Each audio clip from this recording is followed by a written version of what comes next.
CNN Prime. Hola, ¿cómo están? Bienvenidas, bienvenidos. Avanza la semana y en este día miércoles ya estamos listos para comenzar a acompañarlos en la revisión de las informaciones que están marcando ya esta última semana del mes de febrero. Comenzamos de inmediato en titulares. El presidente Gabriel Boric respaldó al ministro de Transporte Juan Carlos Muñoz luego que Estados Unidos cancelara su visa por el proyecto de cable submarino entre Valparaíso y Hong Kong. Por su parte, el futuro titular de Interior, Claudio Alvarado, abordó la anulación del decreto que otorgaba la concesión y acusó una falta de transparencia en el proceso de traspaso de mando. Y hasta el viernes se extenderá el desalojo de la toma Dignidad en la comuna de La Florida. Durante el operativo de esta jornada se registraron barricadas y fueron detenidas 2 personas que tenían órdenes de arresto pendientes. El delegado presidencial, Gonzalo Durán, dijo que las familias ya han tenido subsidios asignados para el arriendo. Y en temas internacionales, el presidente de Estados Unidos, Donald Trump, rompió el récord y ya entregó el discurso sobre el Estado de la Unión más largo de la historia. A solo meses de las elecciones de medio término, a meses más bien, el mandatario exageró sus logros y atacó directamente a los demócratas en varias ocasiones. Y en el Festival de Viña, esta noche el cantautor colombiano Juanes regresa a la Quinta Vergara después de 17 años de ausencia. La 4ª jornada del certamen también estará marcada por la presencia de la comediante Ashka Sumatra, mientras que el cierre estará a cargo de los argentinos Qué Personajes. Todo esto y mucho más porque aquí comienza CNN Prime. Bienvenidos.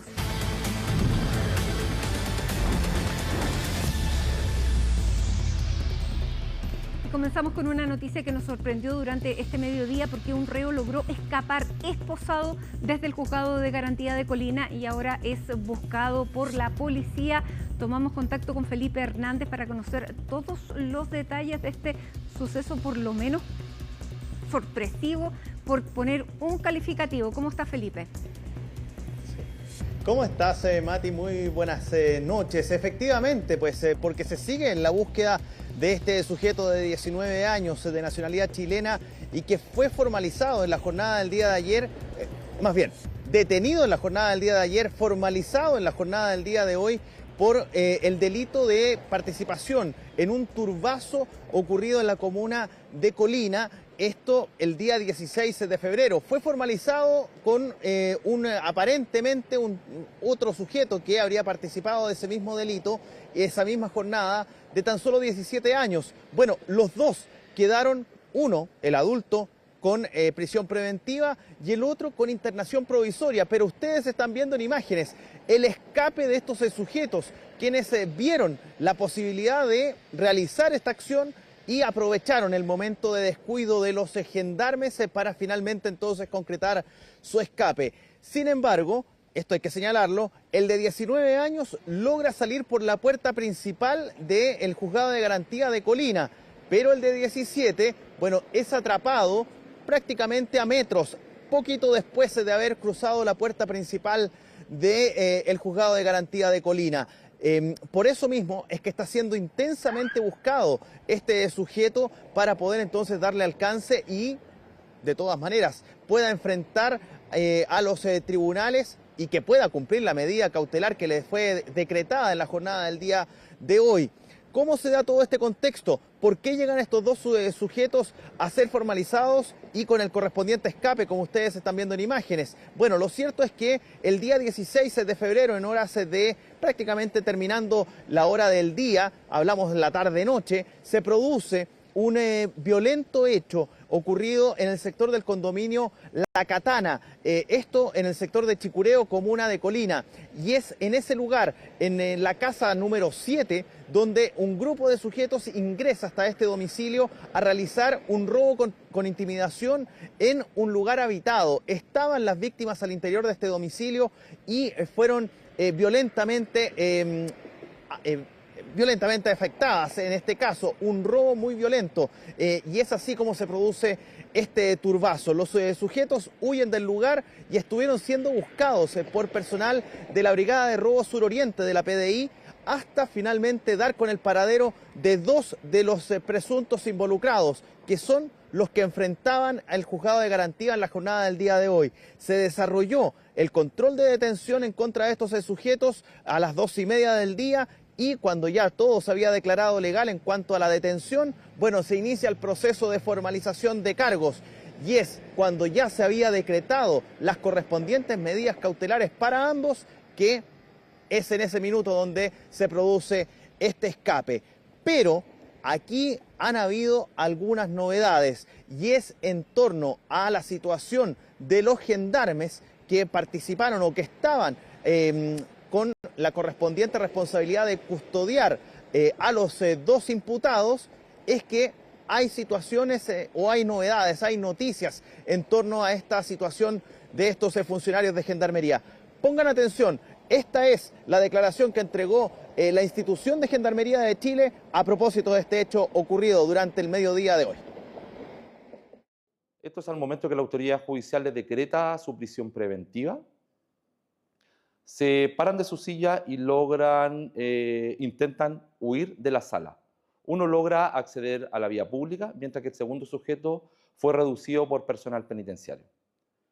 Respecto de estos hechos, Gendarmería, activando sus protocolos de manera inmediata, dispuso en el acto la instrucción de un sumario administrativo para esclarecer los hechos y las eventuales responsabilidades que podría pesar sobre el personal penitenciario. Sin perjuicio de eso y de manera inmediata, se dispuso la remoción de funciones del personal que cumple funciones en esa repartición, además de ser sancionado drásticamente. Ahí está entonces las palabras que entregaron desde Gendarmería. Y aquí un elemento muy importante, tú lo mencionabas, Mati, al comienzo. Este sujeto escapa esposado en las manos, huye de esta manera del recinto, y las cámaras que muestran a este sujeto huyendo por las calles aledañas al juzgado de garantía, bueno, lo hacen ver corriendo rápidamente e incluso con las manos esposadas. Eso es lo que llama poderosamente la atención. Señalan algunos que este sujeto habría llegado a esconderse incluso a una especie de campamento que está cercano al juzgado de garantía ahí en la comuna de Colina, pero hasta ahora no ha sido encontrado su paradero.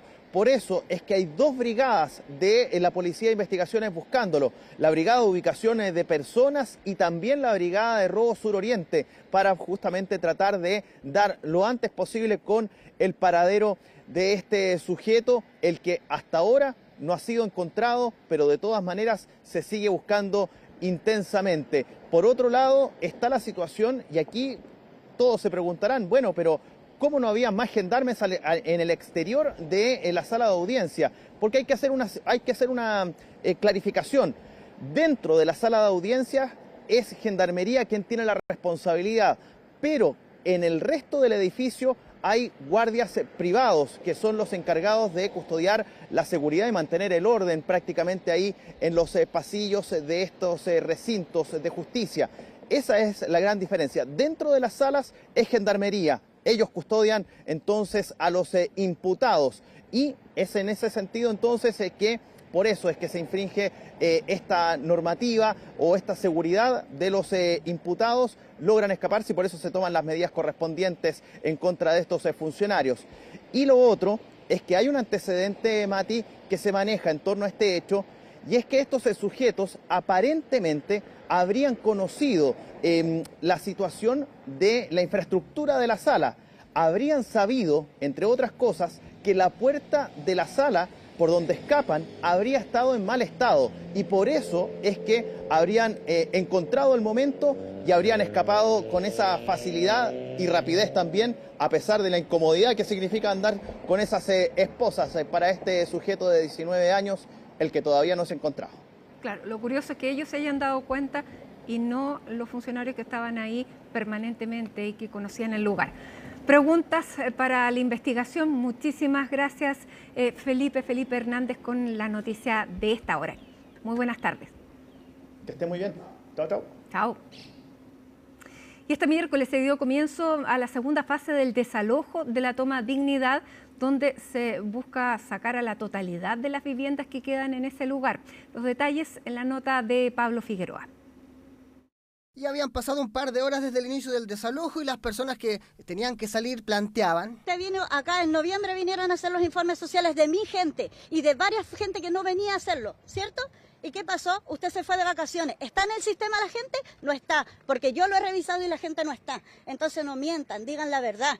Pero a su vez se les respondía: vamos a ejecutar el proceso de desalojo programado, como se denominó. Y así fue parte del inicio de una jornada en donde las autoridades finalmente realizaron el plan de acción ya para antes del mediodía, en una jornada en donde se dio comienzo a la segunda fase del desalojo de la toma Dignidad. Esperamos seguir avanzando de acuerdo a lo planificado y eso significa que hoy se debiera realizar la totalidad de los retiros de las familias que están en el interior y vamos a iniciar en poco rato más, de hecho la demolición de las primeras viviendas, incluida todas aquellas que se desocuparon en días anteriores y esperamos a más tardar el viernes a mediodía dar por completamente culminado este proceso. En las primeras horas de hoy, al momento de aproximarnos al ingreso de calle Sánchez Fontecilla, a la toma de Dignidad, nos encontramos con un pequeño foco de resistencia por un grupo aproximadamente de 15 a 20 pobladores, pero al aproximar ya con personal de COP y más el agente de diálogo de Carabineros, se logró que estas personas depusieran su actitud y se pudiese apagar esta barricada. Son cerca de 400 construcciones las que quedaban en el campamento luego de que el año pasado fueran desalojadas otras 200 en la primera fase de este tipo de operativos. El viernes mandaron el papel. Entonces, pero aunque fuera el viernes, ¿tú crees que yo si tuviera un lado donde vivir no viviría acá? O sea, ¿viviría en otro lado? Mira, la mayoría de las personas que vivimos acá venimos a vivir ¿por qué? Porque necesitamos dónde vivir, porque no tenemos para pagar un arriendo, porque no tenemos los papeles para pagar un arriendo. Lo tengo la carpeta aquí, nadie me quiere ayudar. Aquí lo tengo, si quieres se los muestro. Yo lamento que un par de dirigentes le hayan ocultado información al resto de los pobladores, no obstante hemos trabajado atendiendo la dignidad y los derechos de todas las personas, hemos protegido a todas las mascotas. En cuanto a lo que respecta a una solución habitacional, las personas desalojadas denuncian que el Serviu no ha cumplido correctamente con el proceso. Pero las autoridades tienen otra versión. Todas las personas que presentaron la documentación completa, pero como usted señalaba, es tardía, va a seguir su tramitación regular, ciertamente, en manos de Serviu. Va a evaluar, obviamente, la pertinencia de entregar esos subsidios. Nosotros no podemos entregarle el beneficio a todas las familias porque no todas las familias califican para una necesidad habitacional y también por una necesidad también social, socioeconómica, ya porque hay familias que tienen viviendas, familias que tienen terrenos en otros países, familias que ya tienen subsidio. Ya hay una dirigente que tiene el subsidio del año pasado y todavía hasta la fecha no lo ha aplicado, por lo tanto no le podemos entregar el beneficio a todas las familias.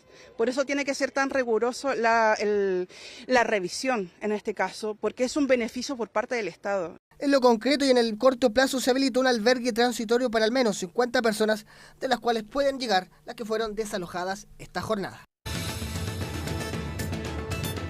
Bueno, hay novedades respecto al joven reo, más bien el joven imputado que durante esta mañana se fugó de la audiencia de formalización en la comuna de Colina. Este joven estaba siendo formalizado y en un descuido de gendarmería, aprovechando también una puerta que estaba en mal estado, sale corriendo, incluso esposado, y se fuga. Hay imágenes, como ustedes pueden ver, en sectores poblacionales aledaños. Finalmente la policía durante los últimos minutos ha dado cuenta que lo ha recapturado. Se encontraba en la casa de un amigo y efectivamente ya se encuentra en poder de la policía para ser nuevamente formalizado. Imaginamos ya que con el agravante de haber protagonizado esta fuga.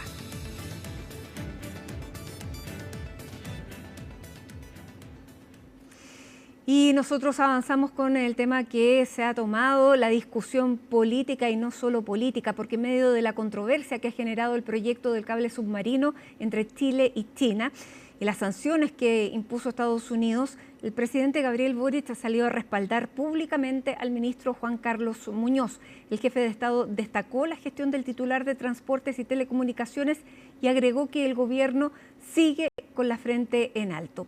Colomba Eichholz nos cuenta.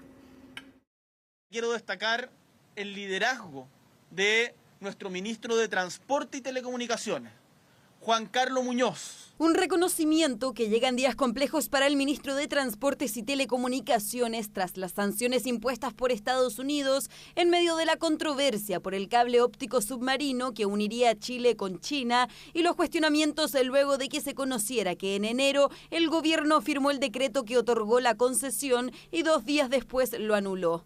Pese a ello, el presidente, quien estaba al tanto de la iniciativa, salió a respaldar al secretario de Estado. El ministro Muñoz no anda nada solo.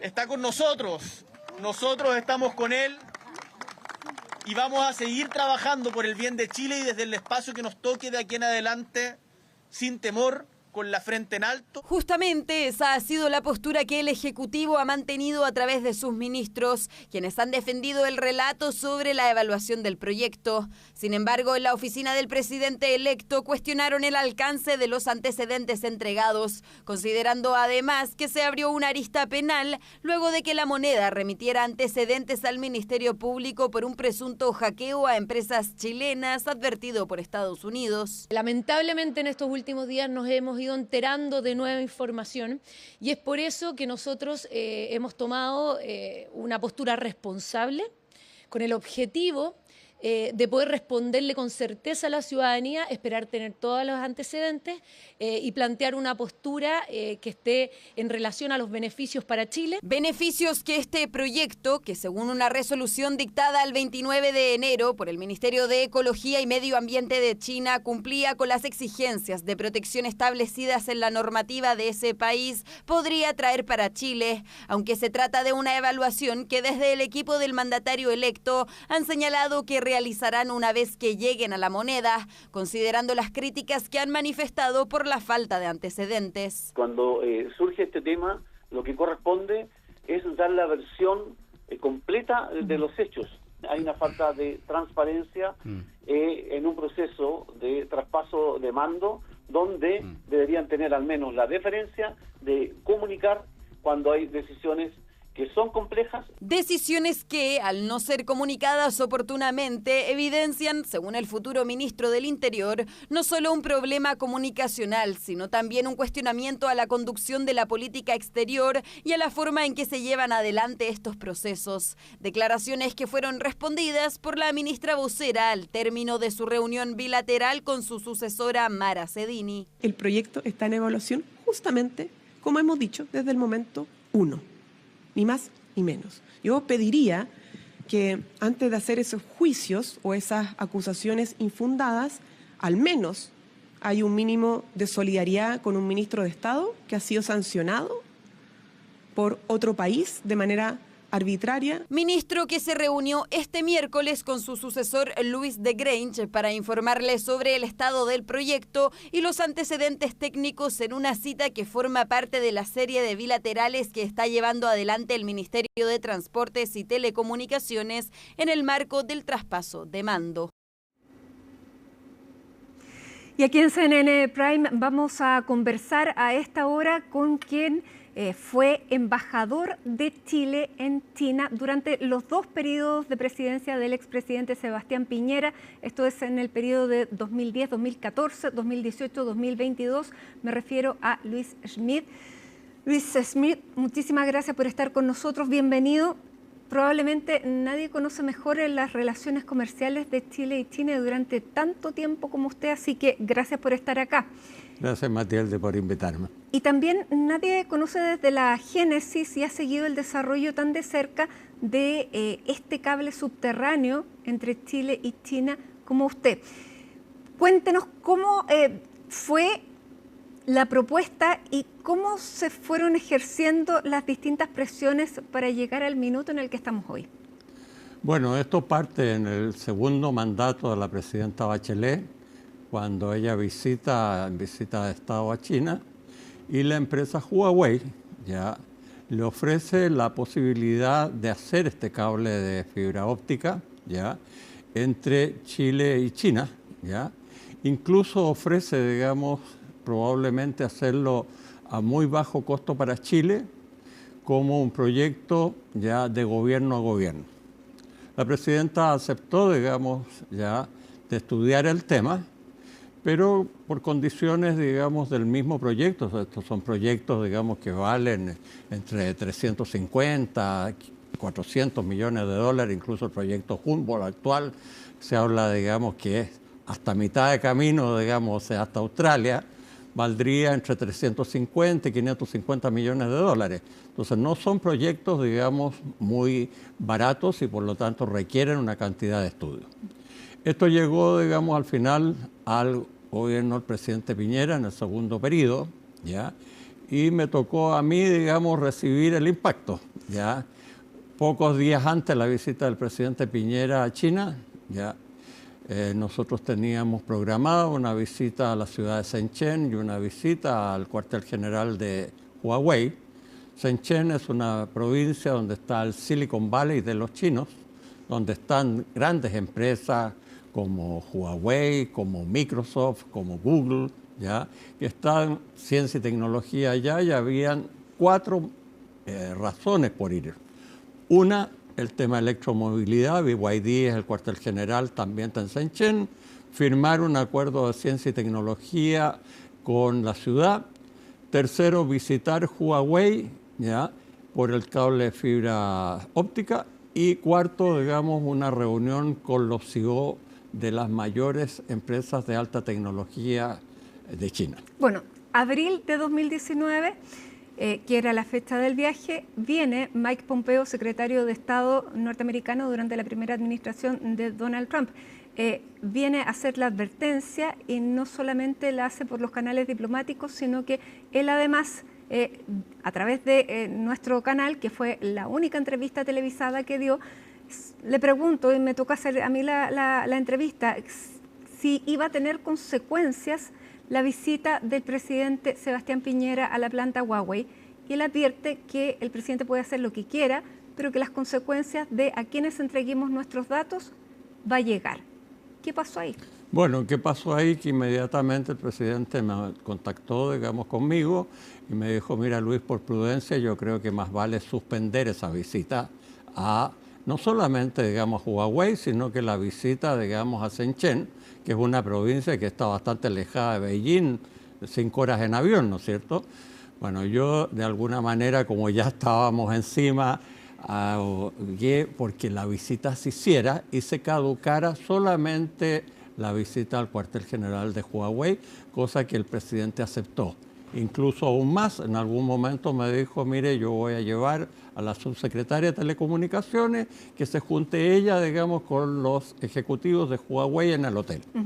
Pero con posterioridad el presidente estaba muy contento de lo que había sido la visita en Beijing y decidió participar ya en esa reunión, pero fue muy claro, digamos, con los altos ejecutivos de Huawei, que no podía ser este cable de fibra óptica un acuerdo de gobierno-gobierno, que Chile hacía licitaciones internacionales, que ellos podrían participar de una licitación internacional, pero que acuerdo de gobierno-gobierno no podía haber, y que si ellos tenían interés en participar, que iba a haber una licitación internacional, como de hecho la hubo, y ahí apareció por primera vez el proyecto Humboldt, ¿no es cierto?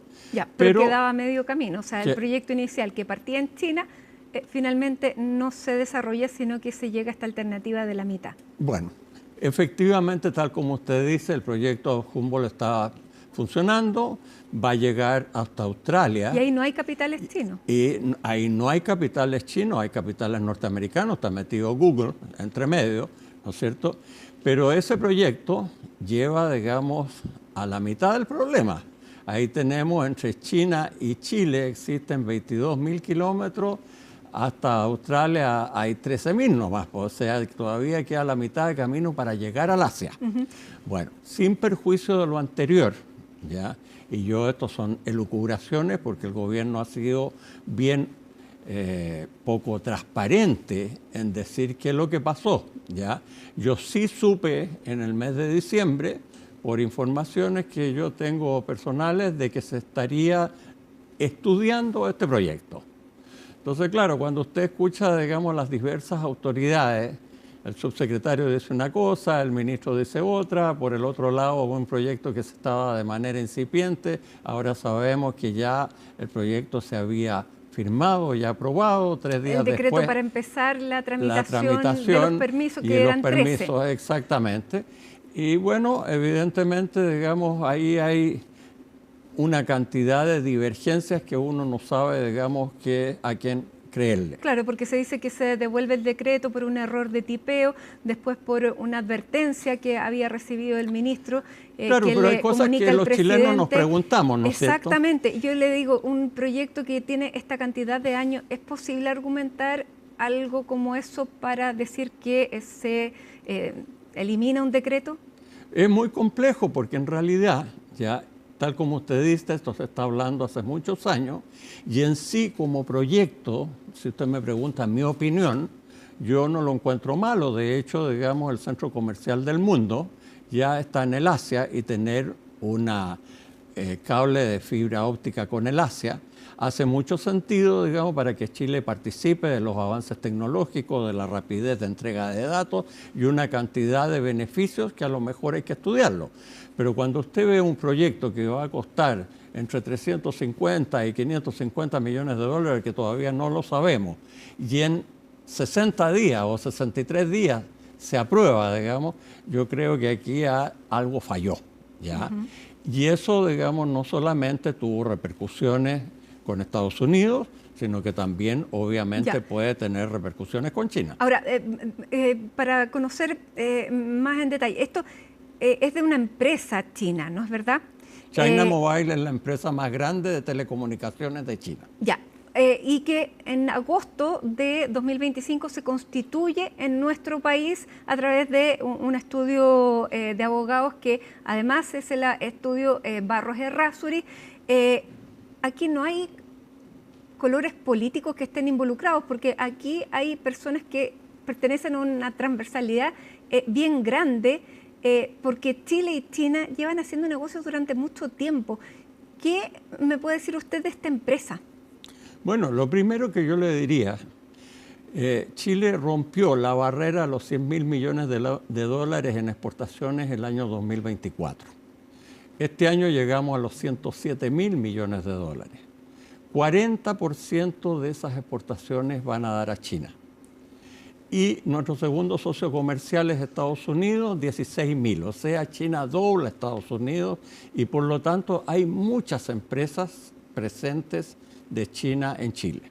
Y por supuesto hay una cantidad de estudios, digamos, que lo representan también acá.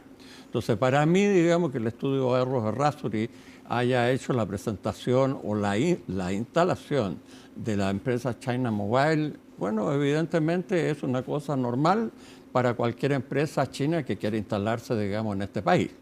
Pero lo que ya deja de ser normal es toda la comedia de equivocaciones que ha venido desde que se presenta el proyecto hace 65 días atrás hasta que se aprueba, ¿ya? Después se vuelve, digamos, cosa a marcha atrás. Y claro, y usted escucha las indicaciones del embajador chino, que está muy molesto, digamos, con esta situación, pero dice que, claro, las relaciones entre Chile y China, ¿no es cierto?, llevan tantos años que él espera que se llegue a alguna solución. Ahora, China se caracteriza por el pragmatismo y, bueno, y por la paciencia de una cultura milenaria. China está en una posición geopolítica en que está en el centro de lo que se dice va a ser el futuro del comercio, si no es ya el principal. Yo le diría, Matilde, ya hoy día, ¿ya? China es responsable del 30% del crecimiento del PIB mundial. El comercio internacional de China hoy día es más de 6.000 billones de dólares. Estados Unidos, digamos, está detrás con 5.800, pero hoy día China supera a Estados Unidos. Entonces, evidentemente, ya, de que China es un actor muy importante en el crecimiento no solamente de Chile, del mundo. Y por lo tanto, digamos, el cable en sí, ¿ya?, no es un problema, esto hay que estudiarlo. Ahora, hay preguntas como la siguiente: ¿Chile está capacitado para resolver los problemas de captura de datos o de poca transparencia, digamos, del gobierno, digamos, de China? Hoy día China tiene cables con Estados Unidos, y no uno, varios. Ya, pero no van de, o sea, no es solamente el cable chino el que llega a Estados Unidos, sino que llegan varias empresas en conjunto. Aquí sería de un país a otro sin interferencia de otras empresas. Por lo tanto, ¿tiene algo de razón Estados Unidos en estar preocupado de que sus datos pasen a través de esta carretera que solamente va a tener capitales chinos? Bueno, yo he escuchado también que China habla lo mismo, que ellos tienen problemas porque todas las comunicaciones que tiene China con América Latina pasan a través de Estados Unidos, donde hay interferencia y hay captura de datos. Esa es la razón principal, porque el gobierno de China quiere tener un cable de fibra óptica propio, ¿ya? Entonces, la pregunta es otra, ¿ya? Y esa no se la puedo responder yo, pues no soy técnico en la materia, ¿no es cierto? Es si Chile está preparado para poder salvaguardar los datos, la confidencialidad de todos los chilenos, del continente latinoamericano y de nuestro principal segundo socio comercial, como es Estados Unidos. Esa es la condición que Chile debiera ofrecer para establecer una garantía y a ambos. por supuesto. Ahora, hemos visto la presión de Estados Unidos porque lo dijo anoche el presidente Donald Trump en este discurso ante el Congreso norteamericano, esta especie de cuenta anual que da. Dice específicamente, se lo voy a leer acá, estamos restaurando la seguridad y dominación estadounidense en el hemisferio occidental, actuando para asegurar nuestros intereses nacionales y defender nuestro país de violencia, drogas, terrorismo e interferencia extranjera. Estados Unidos no quiere que en su zona de influencia esté China. ¿Qué es lo que puede hacer Chile en un escenario como este? Bueno, lo único que se me ocurre ante una pregunta de esta naturaleza es que nosotros tenemos una condición que para nosotros es importante. Chile no es un país desarrollado, es un país en vías de desarrollo, es un país pequeño que ha sabido sortear este tipo de situaciones anteriormente. Me tocó a mí como embajador el tema de echar el primer cable de fibra óptica para atrás. Me tocó el tema de los pasaportes, no sé si usted se acuerda, digamos. Que ya estaban adjudicados. Que fue adjudicado a una empresa china y la empresa china obviamente quería acusarnos a tribunales internacionales. Me tocó el tema, ¿no es cierto?, también ya de los aranceles hacia las bolas de acero. Le puedo enumerar una cantidad de dificultades que tuvimos, pero los embajadores estamos para resolver problemas. Y efectivamente, digamos, Chile hasta aquí, con una política de Estado, ¿ya?, que es lo que se ha llevado, yo diría, hasta el gobierno del presidente Boric, que ha privilegiado, digamos, por razones políticas, por razones ideológicas, digamos, tener algunas dificultades, no solamente con Estados Unidos, sino que también con Israel, ahora con China, ¿no es cierto? Entonces, evidentemente que eso trae dificultades.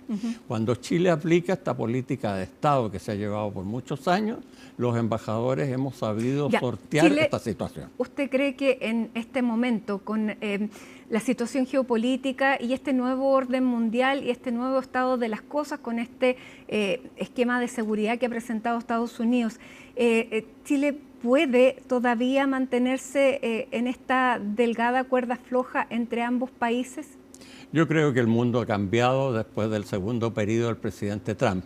Pero a mí que me tocó el primer periodo, que también fue bastante complejo, Chile, digamos, con esta política, de una política de Estado, con mesura y con prudencia, que es lo que no hemos visto en estos últimos tiempos, yo creo que Chile se puede mantener siguiendo, digamos, esta tradición republicana y estas políticas de Estado que ha tenido la Cancillería por muchos años. ¿Qué ha hecho mal a su juicio el gobierno actual? Bueno, el gobierno actual, para mi gusto, ya ha hecho varias cosas que son complejas, sobre todo en el tema diplomático. pelearse, digamos, con los principales socios comerciales y estratégicos que tiene Chile hoy día, como es China, como es Estados Unidos, las observaciones que ha hecho, digamos, el presidente contra los derechos humanos, digamos, en caso de China, con el presidente Trump en distintos foros internacionales. Usted dice se ha peleado con todo. Bueno, el otro tema que tampoco se dice acá, el caso de Israel. Israel es un socio importantísimo de nosotros. Yo hacía mucho, digamos, en mi tiempo ya de empresario aquí, la Expo Naval. Oye, la mayoría de las empresas que venían, digamos, a ofrecer soluciones tecnológicas en defensa eran empresas israelitas. Entonces, bueno, evidentemente que por gustos ideológicos, digamos, yo creo que la Cancillería ha perdido el foco. Ya, pero acá ya es más allá de lo que haga o no el gobierno de Chile. En este escenario, ¿usted cree que hoy día Chile puede seguir manteniendo esta política de aceptar inversiones extranjeras sin un organismo que pueda evaluar estos proyectos en el marco de este nuevo contexto geopolítico? Porque hoy día son las telecomunicaciones y la fibra óptica, mañana serán los metales raros, las tierras raras, elementos que, digamos, recursos naturales que son geopolíticamente importantes, los cielos, ya vimos lo que pasó con el observatorio también, los puertos. ¿Chile puede mantener esa misma estrategia o vamos a tener que cambiar y hacer evaluaciones a la luz de lo que está ocurriendo? Bueno, a la luz de lo que está ocurriendo es muy lógico lo que dice usted.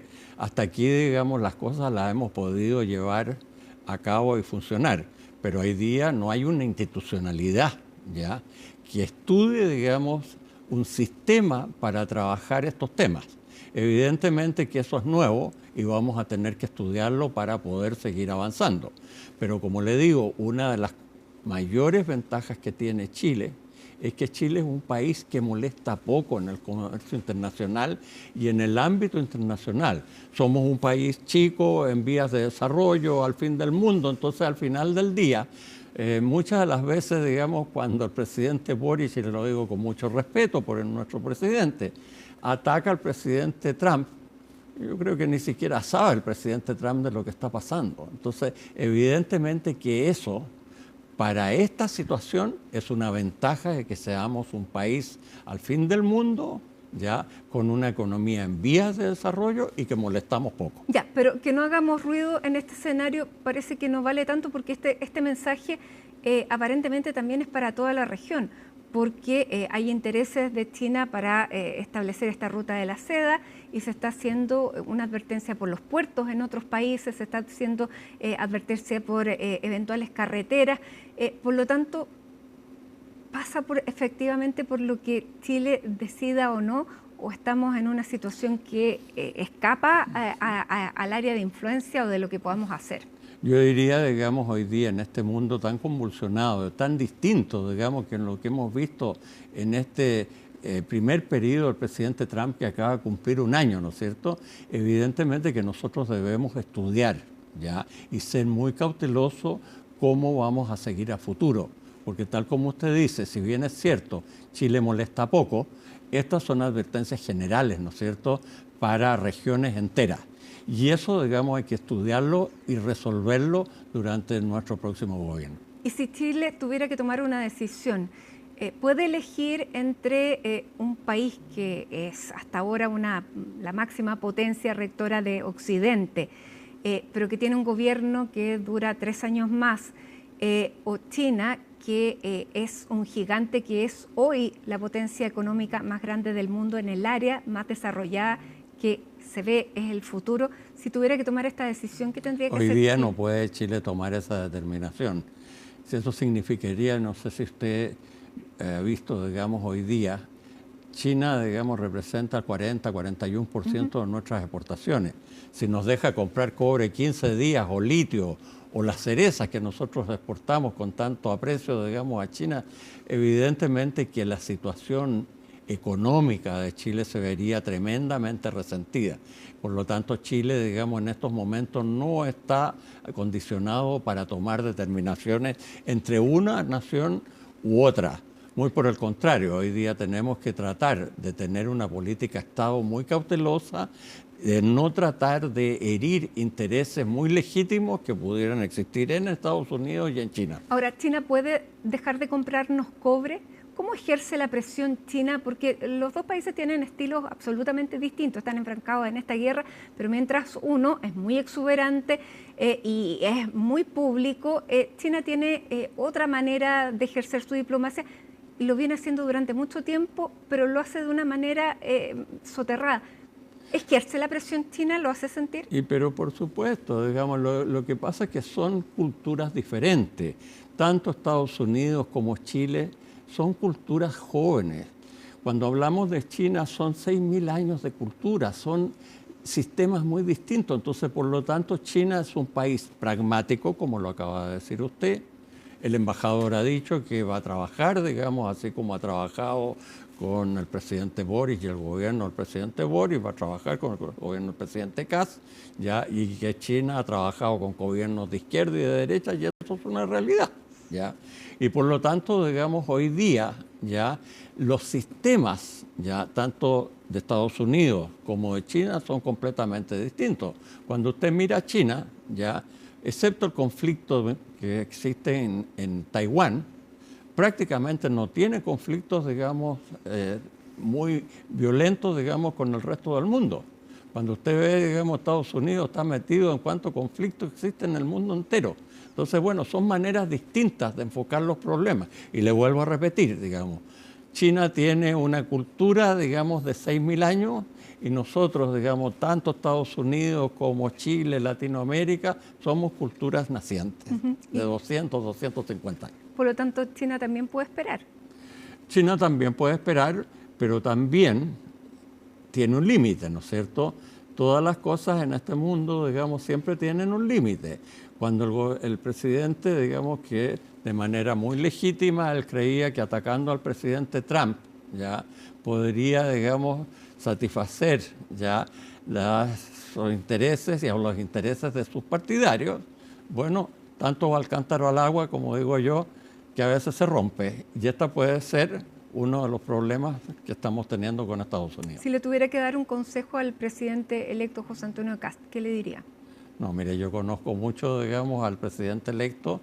Yo, digamos, celebro de que él vaya a Estados Unidos la próxima semana, que probablemente va a tener una reunión ya con el presidente donde se puedan aclarar estos temas, pero no soy yo quien darle, digamos, consejos al presidente electo.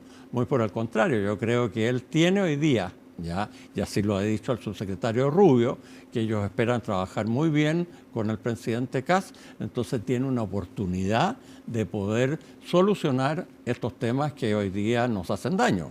No solamente tenemos este problema, que podrán afectar a 3 funcionarios, pero también nosotros tenemos un acuerdo de libre comercio con Estados Unidos y estamos pagando 10% de arancel con nuestros salmones, con nuestras frutas, con nuestros vinos. Entonces estamos complicados, digamos, y espero que el presidente Kass... Porque Donald Trump, el presidente Trump es el que ha también violado este acuerdo y este tratado de libre comercio. Bueno, por eso yo lo único que puedo decir, digamos, que yo celebro que el presidente electo José Antonio Kass vaya a ir a Estados Unidos, que gracias a las conversaciones que ha tenido con el subsecretario Rubio, puedan lograr alguna salida para esto. Ya el presidente Boric lo ha dicho también, de que el tema del cable es un tema que no se va a resolver en el gobierno del presidente Boric y por lo tanto se lo van a endosar a las nuevas autoridades. ¿Le recomendaría el mismo pragmatismo al presidente Kass?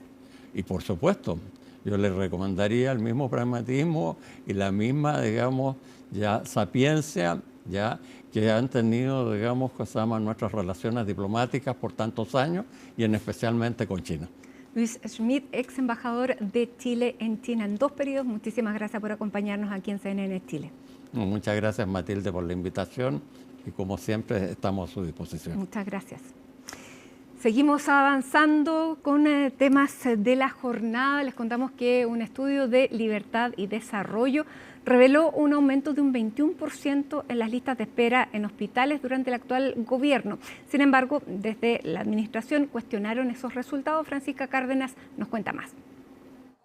Más de 400.000 personas, ese sería el aumento de pacientes a las listas de espera en salud pública en Chile entre el inicio del gobierno del presidente Gabriel Boric y el cierre de 2025, según un informe elaborado por el Centro de Estudios, Libertad y Desarrollo, advirtiendo un incremento de un 21%. Entre el 2022 y fines del 2025, las listas de espera aumentaron en un 21%, sumando a más de 400.000 personas que esperan por una atención de salud oportuna. Necesitamos tener mayores incentivos para una buena gestión en los hospitales del Estado y en la atención primaria de salud. Si bien la cifra es menor al pic registrado en el primer trimestre de 2025 y muestra una caída de 3% respecto del trimestre anterior, el balance de la actual administración sigue siendo negativo en términos acumulados. Desde La Moneda aseguraron que la medición de las listas de espera debe realizarse por el tiempo que cada paciente lleva esperando una intervención,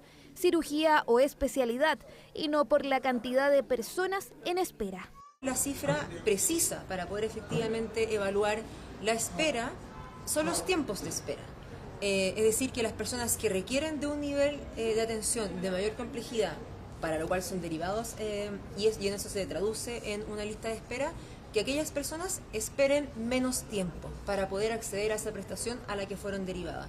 Y los datos objetivos que ya han sido publicados demuestran que hoy día la mediana de espera expresada en días es la menor que tenemos registrada desde el 2016. El documento también advierte que en 2025 se suspendieron 32.871 cirugías, un 6,2% más que en 2024 y un 5% por sobre 2022. Cerca del 85% de estas suspensiones se atribuyen a problemas de gestión hospitalaria como causas administrativas o fallas en equipos quirúrgicos. Si bien es cierto, las listas de espera han mejorado en su tiempo de respuesta, está muy lejos de satisfacer a la ciudadanía porque seguimos teniendo cerca de 300.000 esperando una cirugía. Y no vimos esfuerzos concomitantes respecto de la salud pública.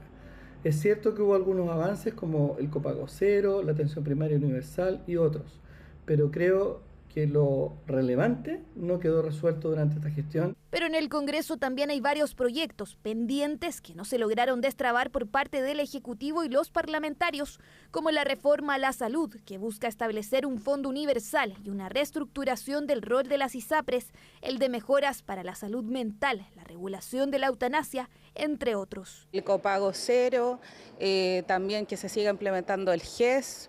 Yo actualmente tengo asma bronquial y es súper rápido como te lo informan.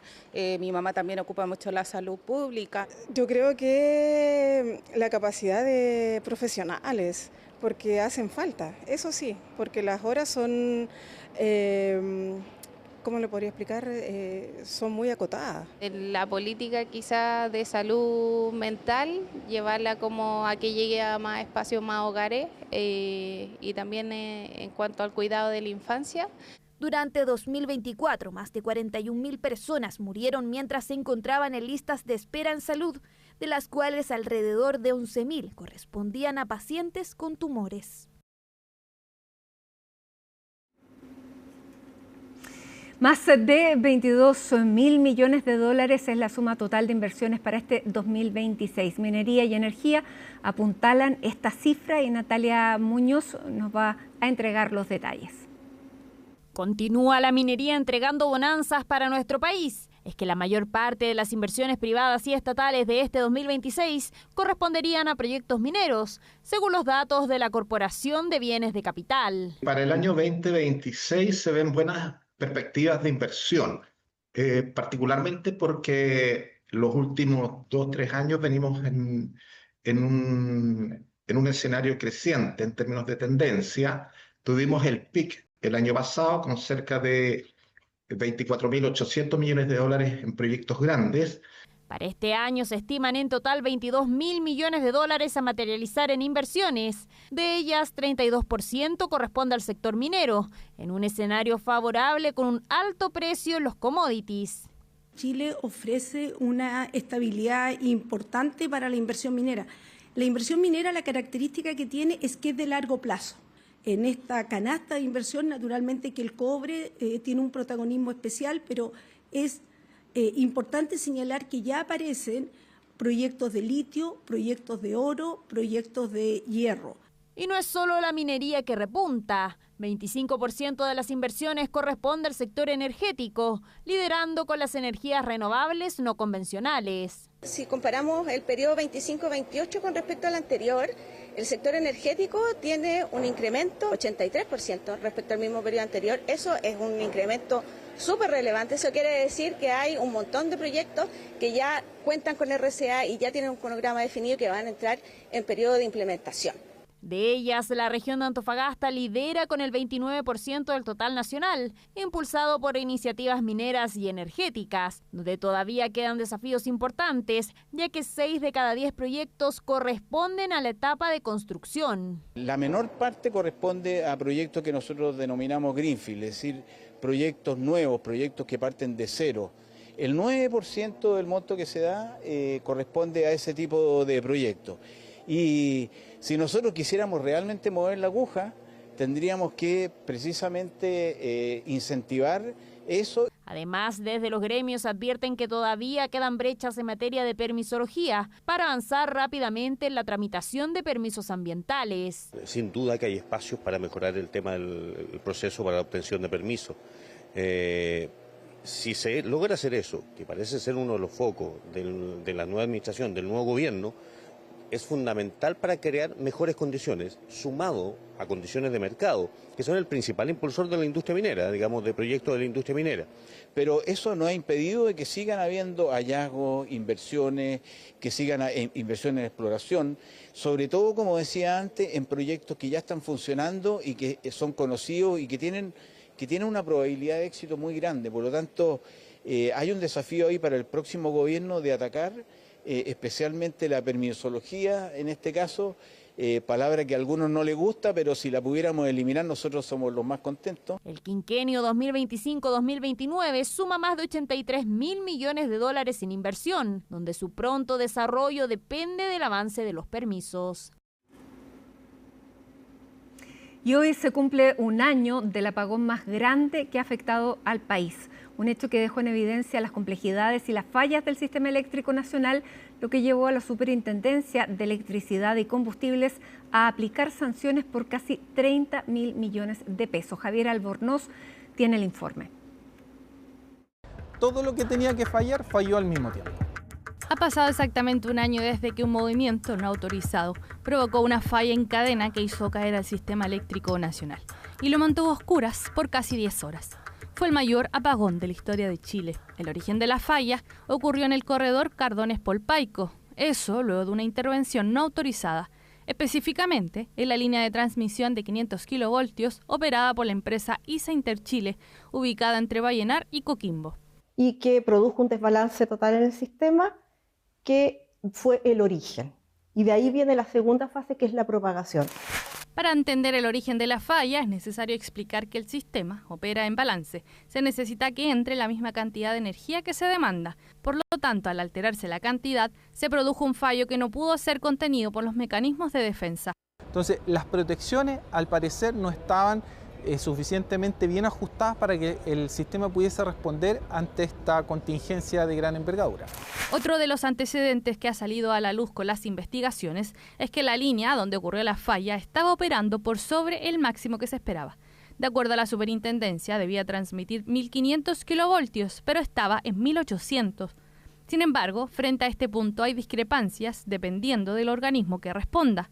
Desde el coordinador eléctrico plantean: la línea estaba operando así desde que se puso en servicio en el año 2018 y nunca había habido ninguna instrucción, reclamo, ni nadie había presentado una discrepancia ante el panel de expertos. Pero esto no tuvo que ver directamente con el hecho de que la línea se haya estado operando así. Digamos, son dos cuestiones distintas. Aquí ocurrió un evento, efectivamente un evento imprevisto. Otra cosa es que nosotros hayamos estado operando en situaciones de riesgo. Estamos operando el sistema hasta hoy día en condiciones de riesgo, eso es cierto. Pero el exceso no de operación de la línea no justifica por sí solo el tamaño del apagón. Sin embargo, sí fue un argumento para que la superintendencia levantara cargos contra el coordinador eléctrico por operar el sistema de manera insegura. Desde esta entidad se han defendido explicando que estaba de acuerdo a la normativa vigente. Aún así, hace 5 días se conoció la multa que la SEC le aplicó a cada uno de los consejeros del Coordinador Eléctrico Nacional por un monto de 21 millones de pesos de su patrimonio personal. En ese contexto, fuentes de la industria dicen que el coordinador debe utilizar con más frecuencia su facultad de realizar auditorías. La moraleja o el mensaje de aquí en adelante, en vez de andar con el garrote en la mano permanentemente aplicando multas y sanciones, yo creo que las auditorías preventivas son los elementos que van a permitir que el sistema responda de mejor manera posible. El coordinador no fue el único multado. También se sancionó a las empresas responsables. Interchile por la acción de origen de la falla, Transelec, Alfa Transmisora, CGE Transmisión y Engie Energía por el sistema SCADA ligada a la protección del sistema. Aún siguen las investigaciones para comprender por qué no se activaron los mecanismos de protección y por qué el plan de recuperación que financiamos todas las personas a través de la cuenta de la luz demoró tanto. Pero evidentemente el tiempo que nos tomamos no es el óptimo.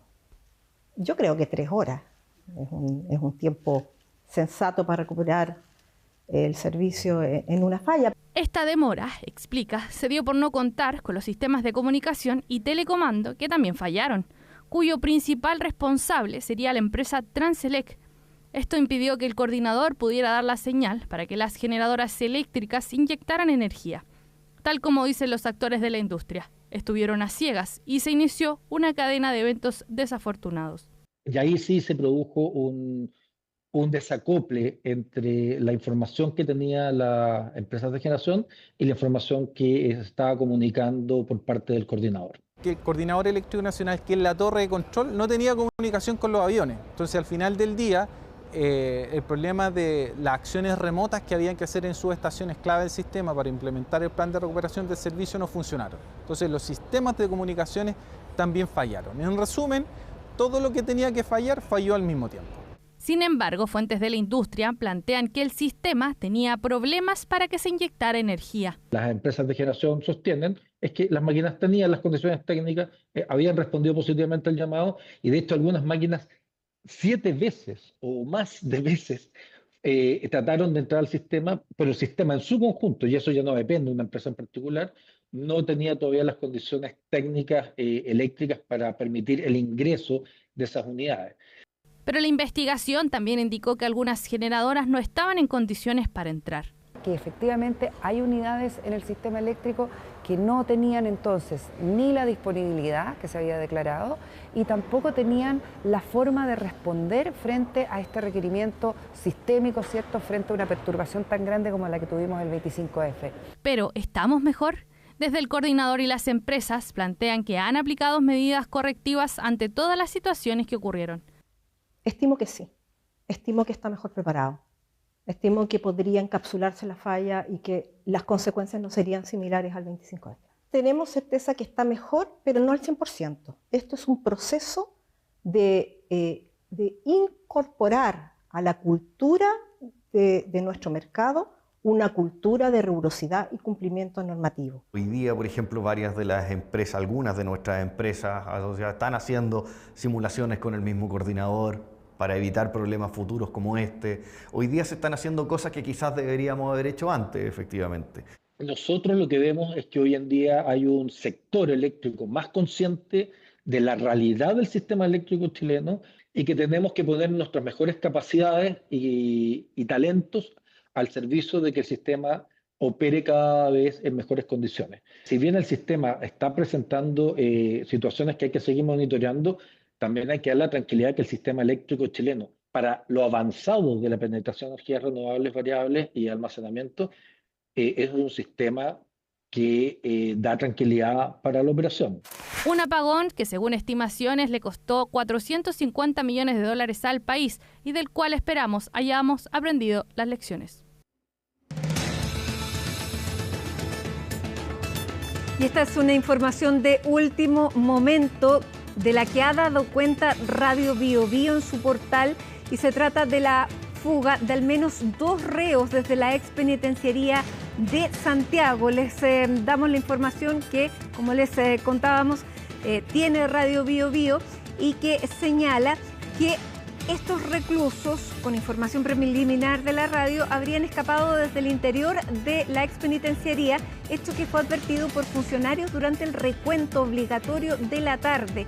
Esta situación ocurrió en la Galería 7 y los 2 internos habían sido condenados a cadena perpetua.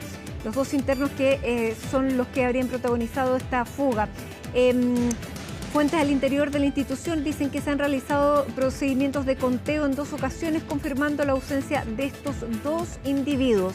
A esta hora, el director nacional de Gendarmería, Rubén Pérez, está en este centro de detención para supervisar personalmente las diligencias y hay una orden de que el personal no se retire de este centro penitenciario. Hasta el momento se baraja la hipótesis de que los reos habrían logrado evadirse a través de la suplantación. Más detalles se los vamos a ir informando a través de nuestras distintas plataformas. Muy buenas noches, vamos a comenzar la revisión de las noticias internacionales en Conexión Global y también vamos a comenzar con una noticia de último minuto porque en Cuba se conoció que fueron abatidas 4 personas que estaban en una lancha con patente estadounidense. Esto ocurrió esta jornada y de acuerdo a lo que comunicó el Ministerio del Interior de Cuba, estas personas habrían infringido los límites de las aguas territoriales y a raíz de esto tropas cubanas de la Guardia Frontera se acercaron, pero habrían sido atacadas con armas de fuego. Por esto respondieron y abatieron entonces a 4 personas y dejaron a otras 6 heridas. Aún se desconoce la nacionalidad de estas personas, la patente era de Florida de esta lancha y desde Estados Unidos dicen que la embajada estadounidense en La Habana ya está trabajando para contactar a las personas heridas para determinar de qué nacionalidad son. Dicen que van a investigar y responder de manera adecuada. Esto ocurre en medio de la tensión entre Estados Unidos y Cuba. Actualmente Estados Unidos mantiene un bloque del suministro de petróleo a la isla caribeña. Ha habido distintas declaraciones cruzadas entre los líderes de ambos países. Escuchemos lo que dijeron desde Cuba con el comunicado del Ministerio del Interior y lo que dijo hace poco el vicepresidente de Estados Unidos, J.D. Vance, respecto de lo que saben hasta el momento de lo que ocurrió en Cuba. Por la parte foránea, 4 agresores resultaron abatidos y 6 lesionados, quienes fueron evacuados y recibieron asistencia médica. Ante los actuales desafíos, Cuba ratifica su voluntad de proteger las aguas territoriales, teniendo como base que la defensa nacional es un pilar fundamental para el Estado cubano a favor de la protección de su soberanía y la estabilidad de la región. Hace aproximadamente 15 minutos conversé brevemente al respecto con Marco Rubio. Por el momento no disponemos de muchos detalles, por lo que dejaré que sea la Casa Blanca quien proporcione nuevas actualizaciones a medida que las vayamos recibiendo. Sin duda, es una situación que estamos monitoreando de cerca. Esperamos que no sea tan grave como se teme. Vamos a cambiar de tema y nos vamos ahora a Venezuela, donde también hace poco se conoció que el fiscal de este país, Tarek William Saab, renunció a su cargo en medio de la reforma judicial que se está implementando en Venezuela después entonces de la captura de Nicolás Maduro. Tarek William Saab renuncia entonces a su cargo como fiscal de Venezuela, entrega una carta de renuncia a la Asamblea Nacional y lo hace después de 9 años en su cargo y además se le señala como uno de los más altos jerarcas del chavismo. Desde la oposición cuestionan la figura de Tarek William Saab, dice que fue el ejecutor de la persecución a líderes políticos y de hecho él ejecutó entonces ordenó la captura de María Corina Machado y Edmundo González. La salida entonces de este fiscal de Venezuela, ahora ex fiscal del país, se enmarca en la reforma judicial que fue ordenada por la presidenta encargada, Delcy Rodríguez. Además se realiza tras la aprobación de la ley de amnistía. Sale entonces de este cargo, pero de todas maneras actualmente fue nombrado como defensor del pueblo encargado. Escuchemos lo que dio a conocer entonces en esta carta de renuncia que fue leída por Jorge Rodríguez ante la Asamblea Nacional. Presento la misma luego de haber cumplido con hidalguía y honor este cargo en medio de una circunstancia histórica de excepcional desafío para el presente y futuro de nuestra patria, donde jugamos el rol constitucional de preservar la paz y proteger los derechos humanos de nuestro pueblo en un periodo de agresiones inimaginables para la nación venezolana. Vamos a cambiar de tema, nos vamos a Estados Unidos. Anoche Donald Trump realizó su discurso sobre el Estado de la Unión, el discurso más largo de la historia. 108 minutos estuvo hablando el presidente estadounidense ante el Congreso. No adelantó nada de su agenda legislativa, sino más bien se dedicó a destacar los logros en la economía, dijo él, con cifras que son claramente infladas, podrían decir algunos, exageradas y otras derechamente falsas. Asimismo, también atacó reiteradamente a la oposición, a los legisladores demócratas. ¿Qué fue lo que ocurrió y cuáles fueron los momentos más destacados de este discurso? Lo vemos en el informe de Laura Soto. As long as our dreams outweigh our memories, America will be forever young. That is our destiny. And this is our moment. En 26 años, ningún presidente de Estados Unidos había superado el récord establecido por Bill Clinton, pronunciar el discurso sobre el Estado de la Unión más extenso en su historia, un símil de la cuenta pública presidencial. Eso hasta ahora. You've seen nothing yet. We're going to do better and better and better. This is the golden age of America. 1 hora y 47 minutos duró la alocución de Donald Trump, 20 minutos más que la del expresidente demócrata. Mr. Speaker, the President of the United States.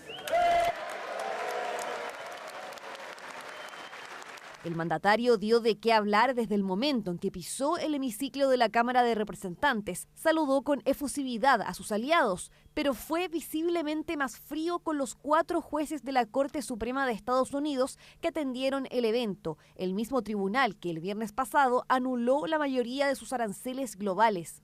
And then just 4 days ago, an unfortunate ruling from the United States Supreme Court. It just came down. Very unfortunate ruling. Aún así, mantuvo la compostura, no insultó a los magistrados como sí lo hizo días antes. Sus ataques estuvieron dirigidos principalmente a los demócratas.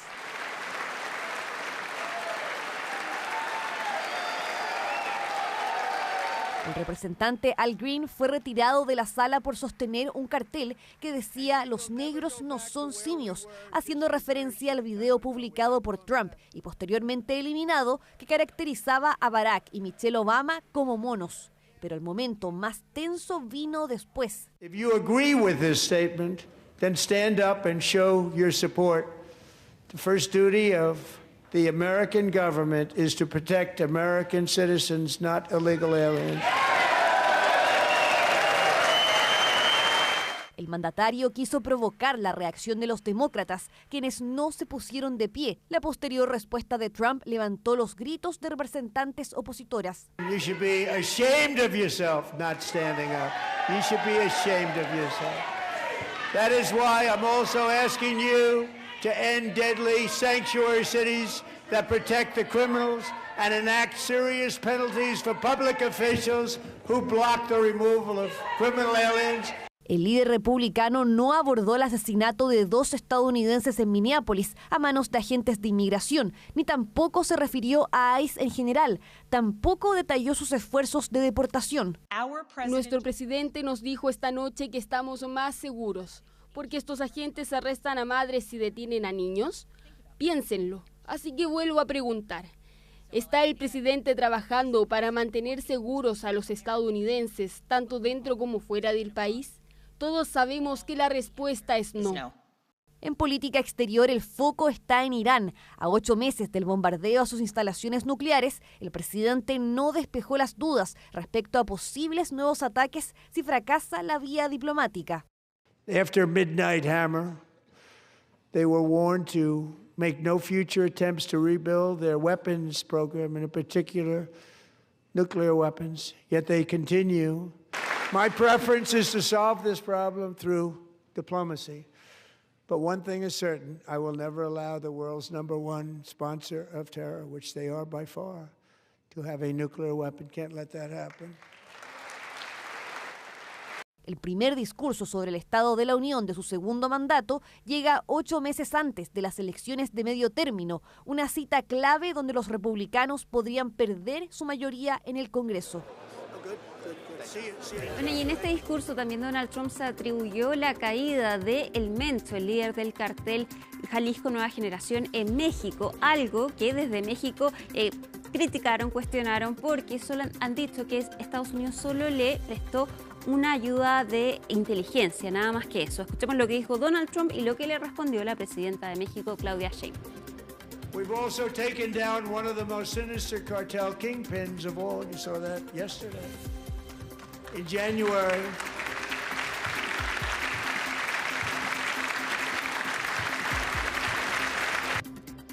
sobre el otro, bueno, pues ya hemos explicado cuál fue la colaboración, que fue esencialmente en inteligencia, información, y toda la operación pues la desarrolló la Secretaría de la Defensa Nacional, como informamos adecuadamente aquí. Y bueno, conocemos al presidente Trump.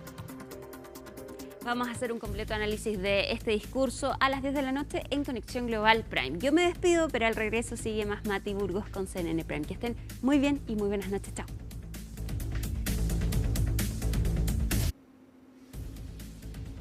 Hora de despedirnos en CNN Prime y agradecerles su compañía. Sigan en nuestra sintonía porque ya llega CNN Tiempo y luego Conexión Global Prime.